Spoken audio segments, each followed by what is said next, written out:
Hello! Bienvenue à l'arrière-scène de Drôles d'Illuminés. Je vais faire des vidéos une fois de temps en temps, quand ça va me le dire en fait. Pour l'épisode 102, quand pouvons-nous aider énergétiquement? Fait que je te fais une vidéo, mais je vais l'enregistrer comme je l'enregistre d'habitude pour mon podcast. Fait que peut-être que je vais te regarder, peut-être pas. Je vais m'habituer, hein, on s'habitue à tout dans la vie.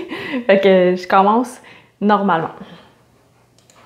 Drôles d'Illuminés, épisode 102. Bonjour et merci d'être là encore une fois pour notre rendez-vous hebdomadaire de Drôles d'Illuminés.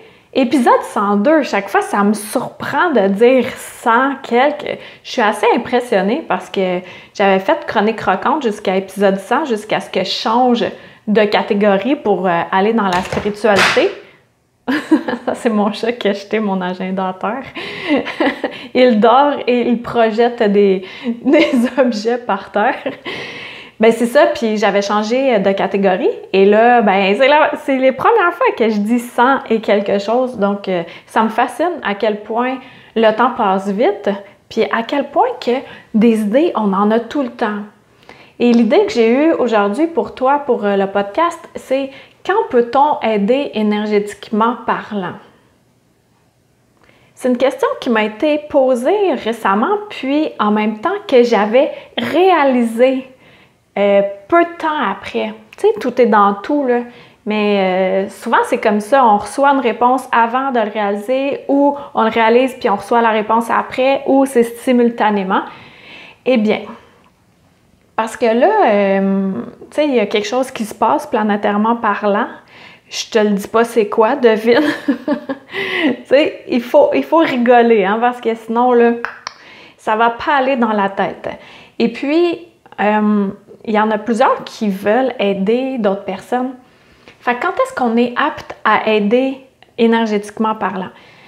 Il y a une fois, une femme qui était venue suivre l'alchimie dans le temps qu'on avait le droit de se réunir était en vrai avec moi dans mon bureau. Et puis, précédemment, elle avait eu un rhume banal, mais qui avait demandé quand même beaucoup d'énergie. Et puis, elle me disait, tu sais, moi, j'aide mon chum avec son intuition, qu'elle l'aide pour l'aider à aller mieux. Tu sais, il avait mal au dos et tout. Et elle avait déjà fait lorsqu'elle était très en forme. Et lorsqu'elle avait le rhume, elle le fait, puis ça fonctionnait pas.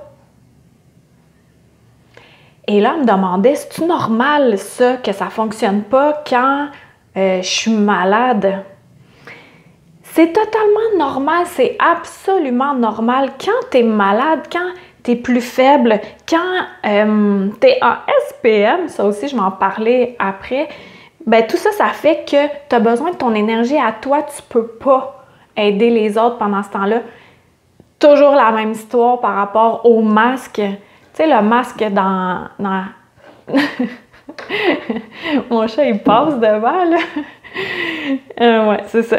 Dans l'avion, là, tu sais, le masque à oxygène, tu as besoin de prendre le masque à oxygène pour toi-même avant de sauver quelqu'un d'autre en cas de catastrophe. Bien, c'est la même chose. Et ici, j'ai une représentation que je vais te montrer pour ceux qui me regardent sur vidéo. Ceux qui m'écoutent juste audio, tu peux aller voir ma chaîne YouTube, Karine Deneau, et puis tu verras ce que j'illustre avec un objet, mais sinon, de toute façon, je vais te l'élaborer, donc tu vas pouvoir comprendre. Fait que dans ma main, j'ai une petite chandelle, tu sais, une chandelle à réchaud. Et j'en allume fréquemment. Tiens, regarde, j'ai ma chandelle principale ici. C'est tout le temps là-dedans que je la mets. Je trouve ça vraiment beau. C'est une fleur de lotus transparente, puis il y a la petite chandelle à réchaud à l'intérieur. À chaque fois que je l'allume, regarde bien ça. Je l'allume comme ça. Déjà, il faut que la petite cire fonde là, sur le top. OK. Là, tu vois la flamme. Oh, elle diminue. Et puis après ça, elle va reprendre sa vigueur. La flamme consume la cire qu'il y a autour de la mèche. Et là, ça se consume d'une shot. La flamme, elle rapetisse comme si elle va disparaître. Puis après ça, elle se réallume pour être une belle flamme, une belle lumière qui diffuse sa lumière. Tu vois, au fur et à mesure que le temps passe un peu, je vais la tenir encore devant toi comme ça pour que tu puisses observer. Si tu as manqué le début, quand je l'ai allumé, ben, la deuxième fois que ça a fonctionné, là, tu vois à quel point ça va vite, qu'à un moment donné, ça se consomme d'une shot, puis après, il n'y en a presque plus. Puis après ça, ça revient. C'est tellement une belle image que j'utilise là pour montrer à quel point notre énergie est super importante.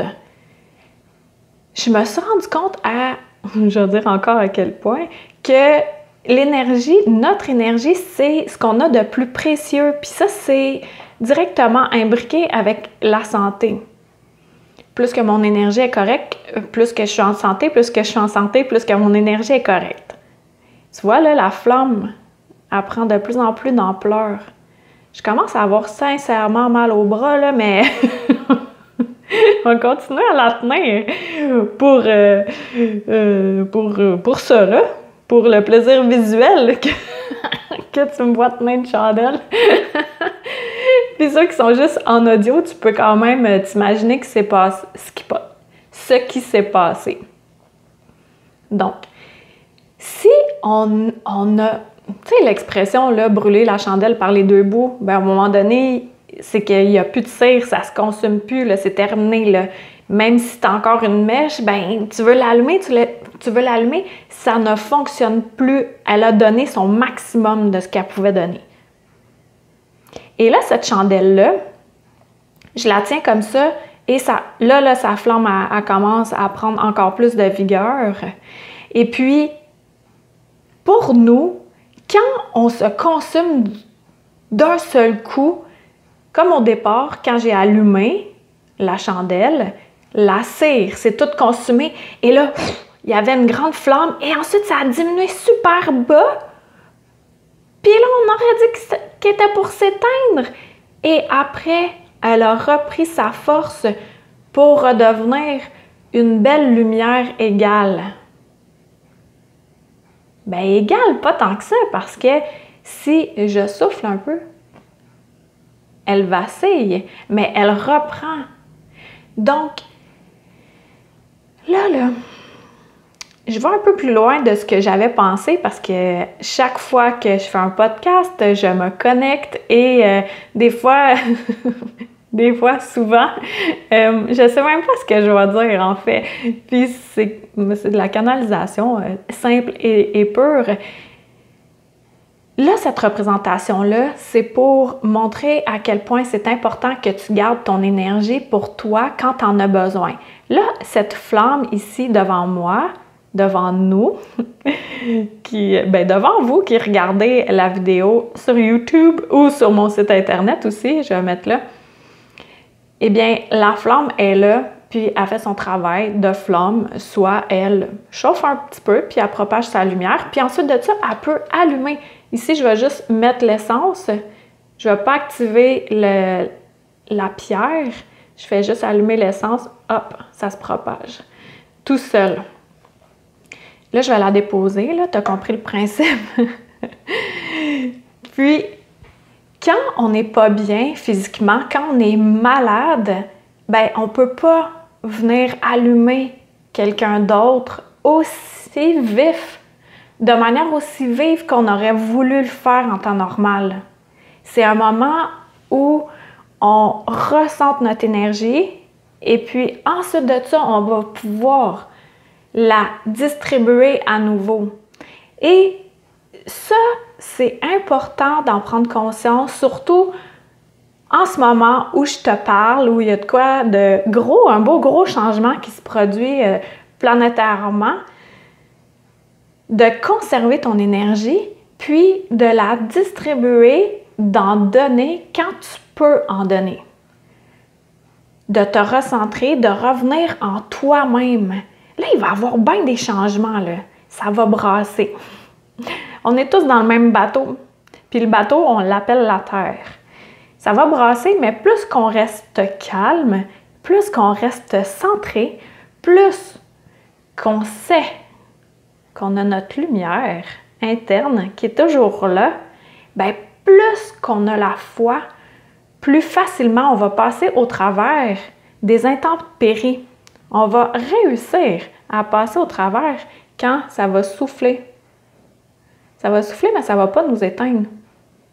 Tandis que si on est décentré, qu'on n'arrête pas de bouger de même, et là, en plus que nous, on bouge, je suis en train de secouer la chandelle, là, en plus que nous, on bouge, que notre énergie bouge, ça crée un tourbillon et le vent prend encore plus dedans, il y a encore plus d'impact pour nous déstabiliser. Je prends des images, mais tu comprends que c'est tout le temps par rapport à notre énergie, à la recentrer et ensuite de ça, de pouvoir la canaliser pour l'utiliser à bon escient. Tantôt, je te parlais de SPM, syndrome prémenstruel. Bonjour, mesdames! Ouais, moi, là, je vis ça. Puis c'est vraiment pas le fun parce que dans ma tête, c'est comme une petite tempête. Puis à ce moment-là, je suis incapable d'aider les autres. Mais je me force, là.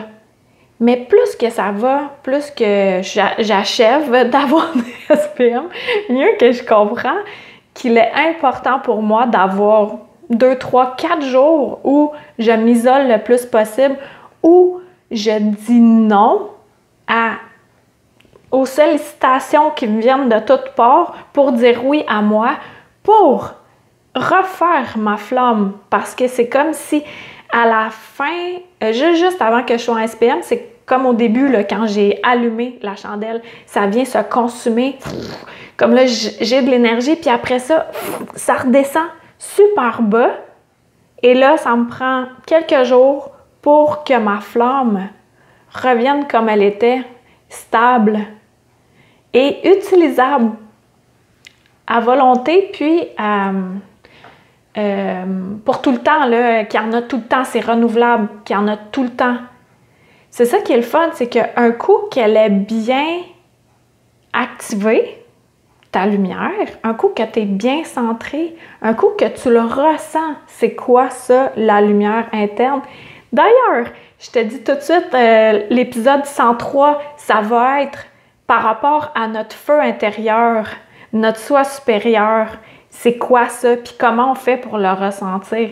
Merci Julie pour ton sujet. Je vais le faire. Ouais, la semaine prochaine, ça va être ça.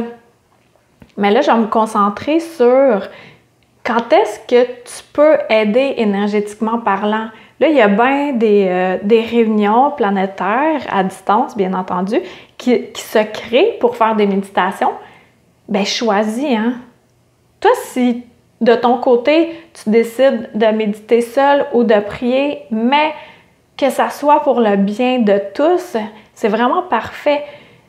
L'idée, là, c'est de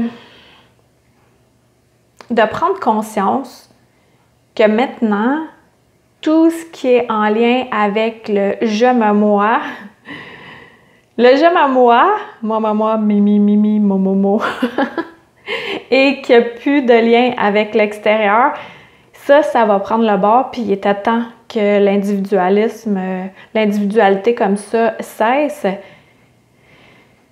Il y a en bicanal, Stéphane, lui, sa devise, c'est « je me moi pour nous tous ». Ça,